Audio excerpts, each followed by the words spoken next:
성도 여러분 반갑습니다. 코로나19 사태가 어, 코로나19 사태로 인해 고난주간 6인 6색을 영상 설교로 지금 진행하고 있습니다. 과연 몇 분이나 이 영상을 보고 참여하시는지 매우 궁금합니다. 무엇보다 우리 주님의 은총이 고난주간 6인 6세에 참여하시는 모든 성도님들과 함께 하시기를 축원합니다.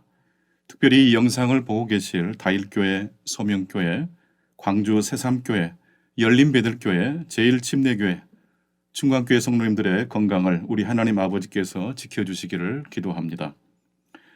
코로나19가 이제 전 세계적으로 확산되었고 수많은 분들이 희생을 당하고 계십니다. 희생당하신 분들과 가족들을 위해서 기도드립니다. 우리 모두가 한 마음으로 이 어려움을 잘 헤쳐나갈 수 있기를 기도합니다. 마태복음 20장에는 포도원의 품꾼들이라는 비유가 나옵니다. 포도원 주인은 이른 아침부터 늦은 시간까지 포도원에서 일할 품꾼들을 불러 모읍니다. 심지어 포도원 주인은 오후 5시에 품꾼을 부릅니다. 오후 5시면 일할 시간이 겨우 1시간밖에 남지 않은 시간입니다. 주인의 입장에서 볼 때 큰 손실이 아닐 수 없습니다.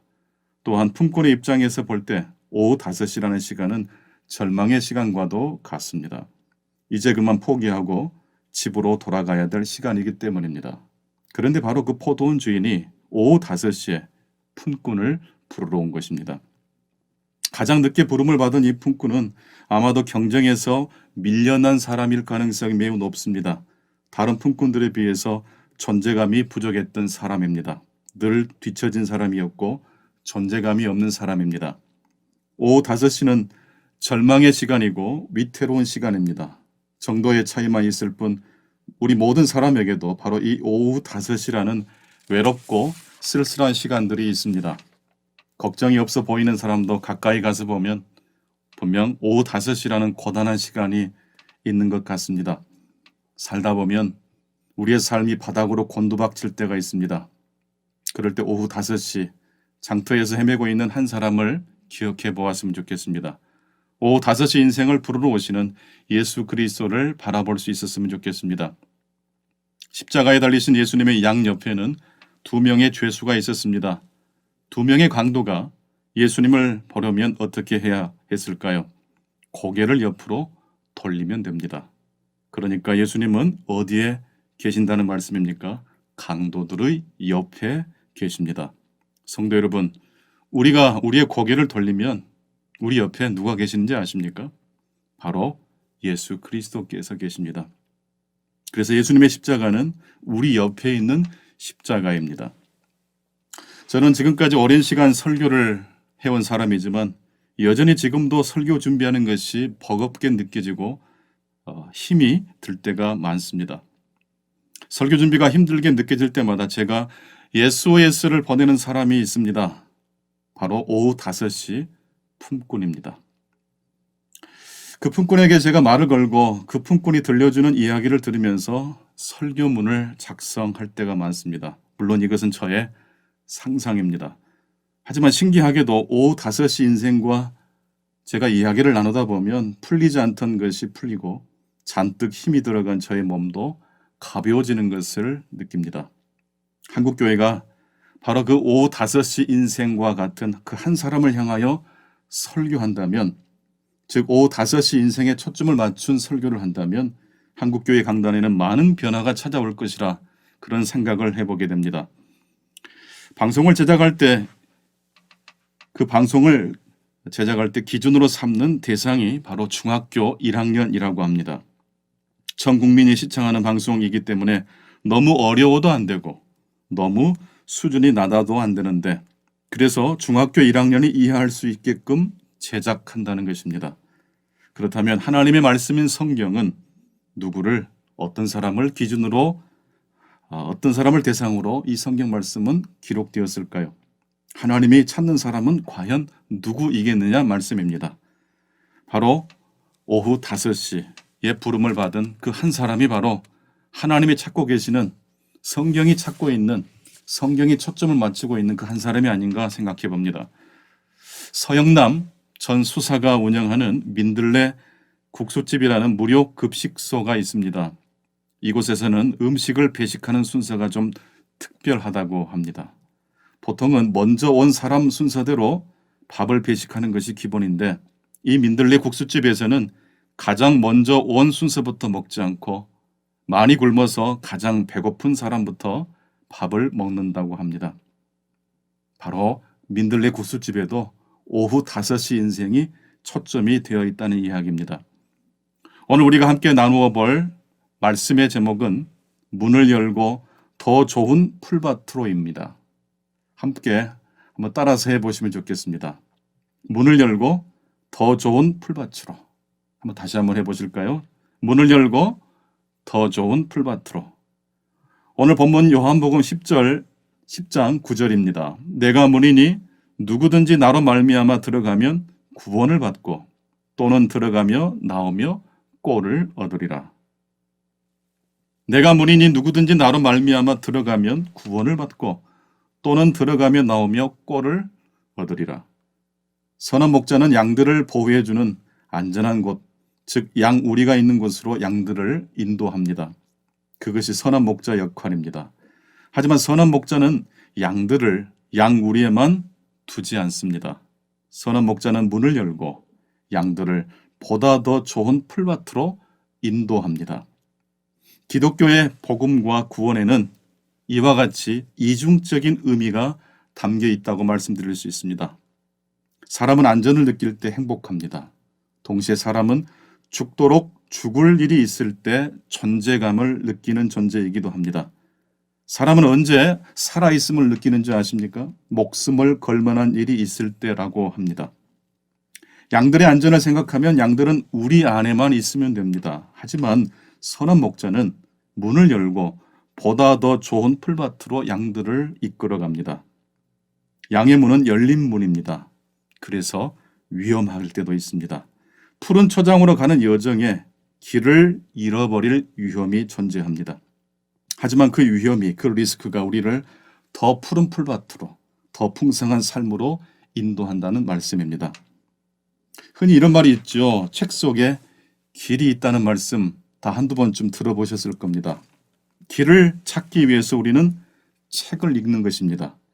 그런데 길을 찾는 것만큼 중요한 것이 바로 길을 잃는 경험이라고 말씀드릴 수 있습니다.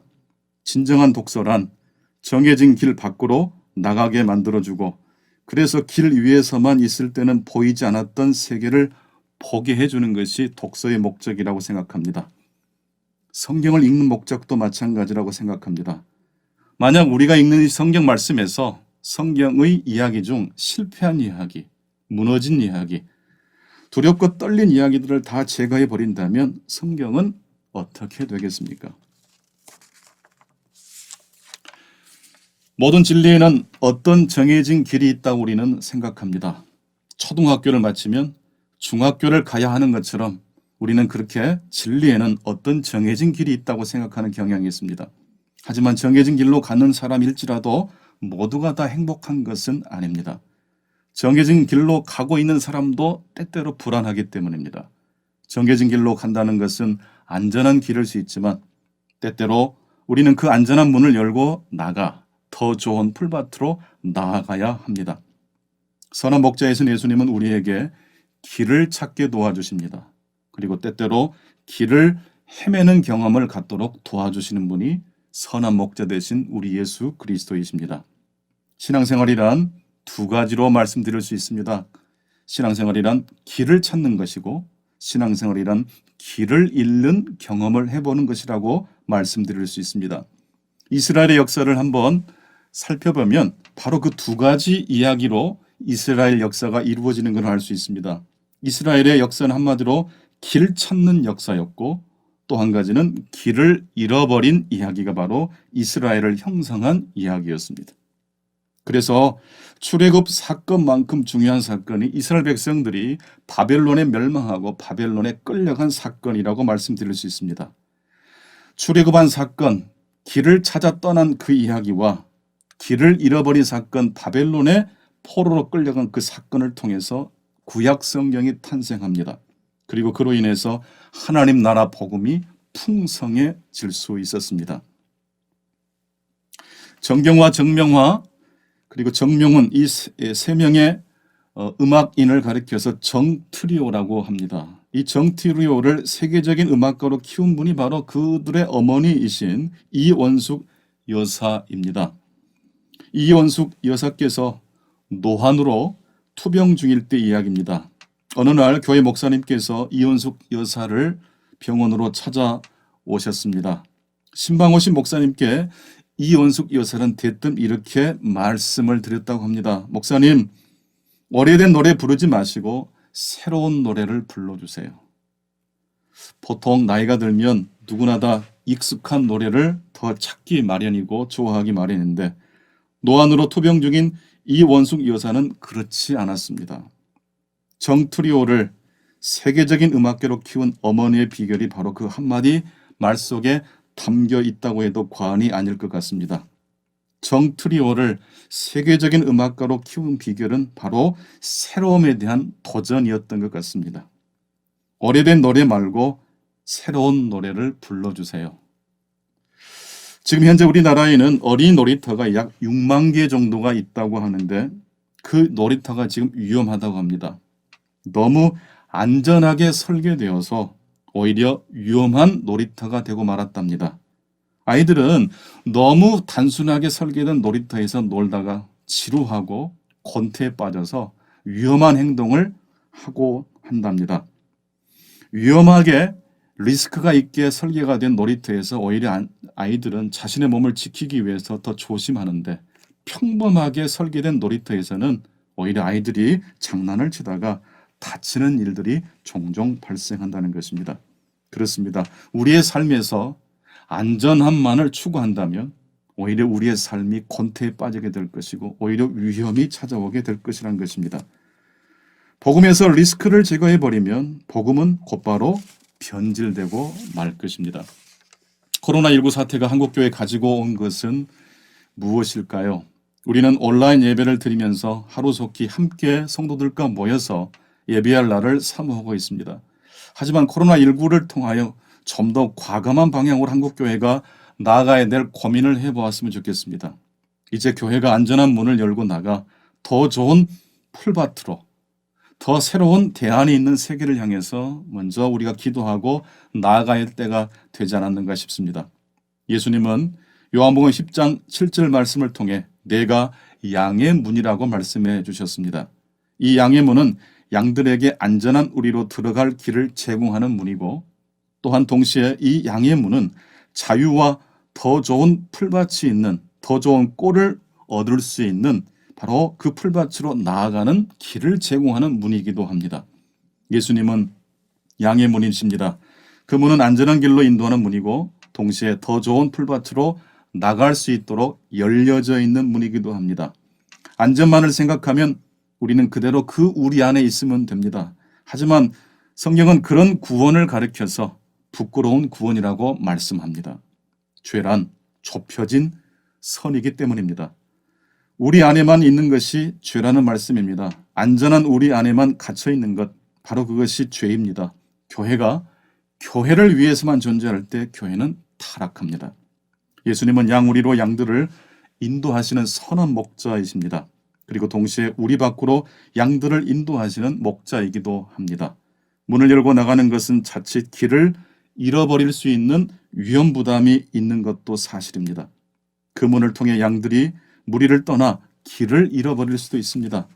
누가복음 15장에 나오는 집을 나갔다가 돌아온 둘째 아들과 집을 나가지 않고 집에만 있었던 큰 아들의 차이점을 우리들은 어떻게 말씀드릴 수 있겠습니까?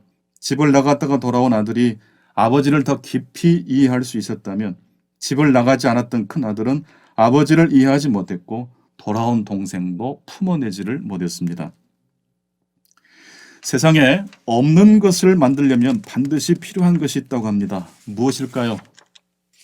핀란드에 본사를 둔 슈퍼셀이라는 모바일 게임을 만드는 유명한 회사가 있습니다.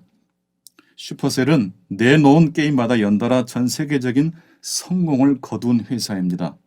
하지만 게임을 10개 개발하면 그 중에 9개는 테스트 과정에서 사라진다고 합니다.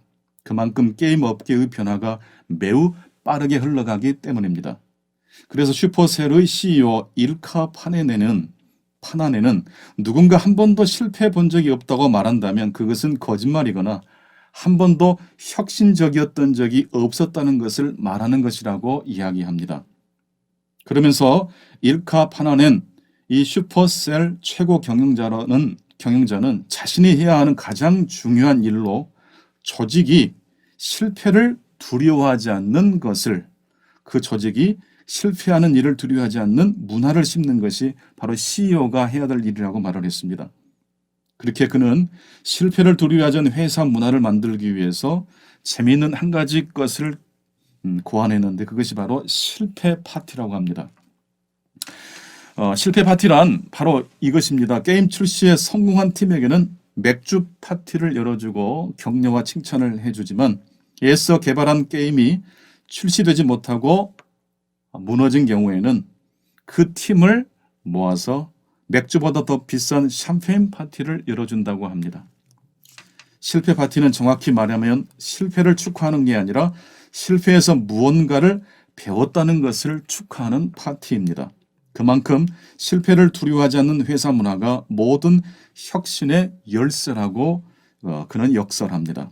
그러면서 그는 혁신은 세상에 없던 것을 만들어내는 것이고 세상에 없던 것을 만들려면 실패는 반드시 필수가 된다고 이야기합니다. 성도 여러분, 우리 예수님은 지금 어디에 계십니까?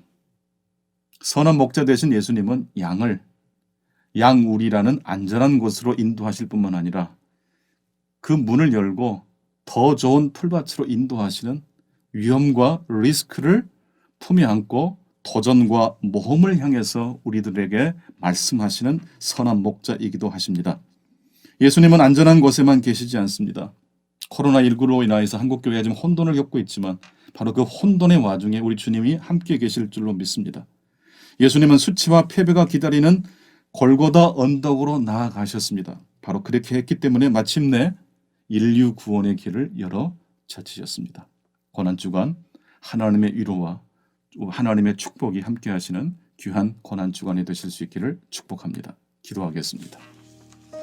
하나님 아버지, 우리의 삶의 선한 목자가 되어주시고 우리를 구원의 길로 인도하실 뿐만 아니라 안전한 곳을 넘어 도전과 모험이 기다리고 있는 보다 더 좋은 풀밭이 있는 곳으로 인도하시는 그 하나님을 이 시간 찬양합니다.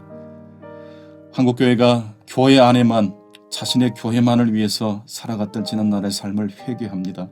이제는 주님께서 이끌으시는 곳이라면 순종하며 나갈 수 있도록 도와주시옵소서.